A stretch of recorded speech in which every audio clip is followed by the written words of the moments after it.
এবারের বিশ্বকাপে ব্রাজিল ও আর্জেন্টিনা মুখোমুখি হবে কিনা সেটি বলে দেবে সময়। তবে সেই প্রতীক্ষার আগেই চট্টগ্রাম নগরীর আউটার স্টেডিয়ামে মুখোমুখি হয় দুই দলের সমর্থকরা। চিরপ্রতিদ্বন্দ্বী দুই ফুটবল পরাশক্তির সমর্থকদের অংশগ্রহণে অনুষ্ঠিত হয় প্রীতি ফুটবল ম্যাচ। জহিরুল ইসলামের ক্যামেরায় আরো জানাচ্ছেন রাজীব বড়ুয়া।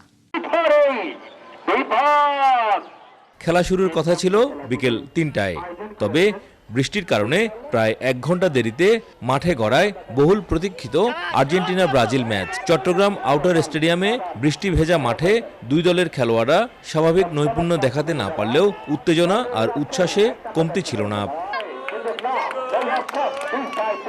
বিশ্ব ফুটবলের দুই চিরপ্রতিদ্বন্দ্বী দলের সমর্থকদের ভ্রাতৃত্বের বন্ধনে আবদ্ধ করতে এবং তরুণদের খেলাধুলার প্রতি আরও আগ্রহী করে তুলতেই এই ব্যতিক্রমী আয়োজন করে চট্টগ্রামের আর্জেন্টিনা ও ব্রাজিল সমর্থক গোষ্ঠী। ভ্রাতৃত্ববোধ বজায় রেখে আমরা চাই যে সবাই এখানে মিলেমিশে, আমরা এখানে সবাই এলাকার ছেলেরা, আমরা দুই ভাগে, যারা আর্জেন্টিনা সাপোর্টার করে তারা আর্জেন্টিনার পক্ষে, যারা ব্রাজিল সাপোর্টার করে তারা ব্রাজিলের পক্ষে আমরা এই খেলার আয়োজন করেছি।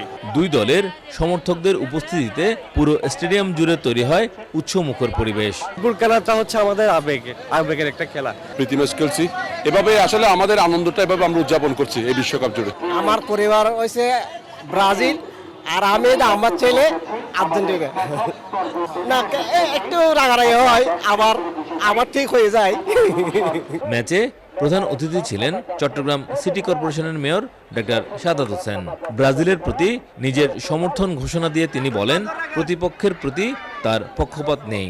এ সময় তিনি চট্টগ্রামে বড় স্ক্রিনে খেলা দেখার ব্যবস্থা করার ঘোষণা দেন। দিন শেষে আমি বলবো যে আমাদের এই চট্টগ্রাম শহরে যাতে ক্রীড়াশৈলী মনোভাব সবাই যাতে রাখে, সব সাপোর্টাররা যাতে ঐক্যবদ্ধ থাকে। দিন শেষে মনে রাখতে হবে আমরা সবাই চাটগার মানুষ, আমরা সবাই যাতে ঐক্যবদ্ধ থাকি।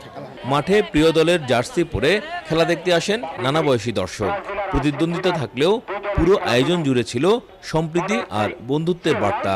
ম্যাচে নির্ধারিত সময়ে কোনো দল গোল করতে না পারায় ট্রাইব্রেকারে ম্যাচ নিষ্পত্তি হয়। ব্রাজিল সমর্থক গোষ্ঠী জয়ী হয় ৩-২ গোলে।